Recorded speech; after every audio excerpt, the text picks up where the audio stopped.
ಕಟ್ಟಡ ಕಾರ್ಮಿಕರಾಗಿರ್ಬೋದು, ಯಾವುದೇ ಸಂಘಟನೆಗಳು ಇವತ್ತಿನ ದಿವಸ ಈ ಬೆಂಬಲವನ್ನ ಬೃಹತ್ ಪ್ರಮಾಣದಲ್ಲಿ ಬೆಂಬಲಿಸ್ತಕ್ಕಂಥದ್ದಿದೆ.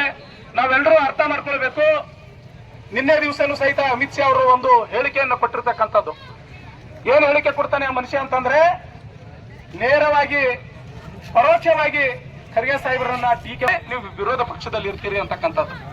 ಇದನ್ನ ಬಹಳ ಸೂಕ್ಷ್ಮವಾಗಿ ನಾವೆಲ್ಲರೂ ಗಂಭೀರ ಚಿಂತನೆಯನ್ನು ಮಾಡ್ತಕ್ಕಂಥ ವಿಷಯ.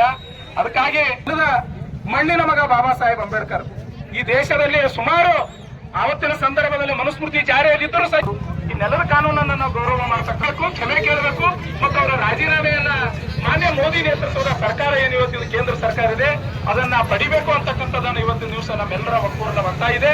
ನಾವು ಕೇಳತಕ್ಕಂಥದ್ದು, ಅಮಿತ್ ಶಾ ಅವರು ಏನು ಕೇಂದ್ರ ಗೃಹ ಸಚಿವರಿದ್ದಾರೆ ಬಹಿರಂಗವಾಗಿ ಕ್ಷಮೆ ಕೇಳಬೇಕು. ಮತ್ತು ಕಲ್ಯಾಣ ಆಗಿರ್ಬೋದು, ಬಸವನಗರ ಆಗಿರ್ಬೋದು, ಅಶೋಕ್ ನಗರ ಆಗಿರ್ಬೋದು, ಎಲ್ಲ ಇಲ್ಲಿರ್ತಕ್ಕಂಥ ಸುತ್ತೂರಿರ್ತಕ್ಕಂಥ ಎಲ್ಲ ಸಂವಿಧಾನ ಪರ ಇರ್ತಕ್ಕಂಥದ್ದು ಈ ನೆಲದ ಕಾನೂನನ್ನ ಗೌರವಿಸ್ತಕ್ಕಂಥ ಪ್ರತಿಯೊಬ್ಬ ಮನುಷ್ಯನ ಸಹಿತ. ಯಾಕಂದ್ರೆ ಇದು ಬಸವಣ್ಣನ ಭೂಮಿ, ಇದು ಬುದ್ಧನ ಭೂಮಿ, ಇದು ಬಾಬಾ ಸಾಹೇಬರ ಭೂಮಿ ಆಗಿರುವುದರಿಂದ ನಾವು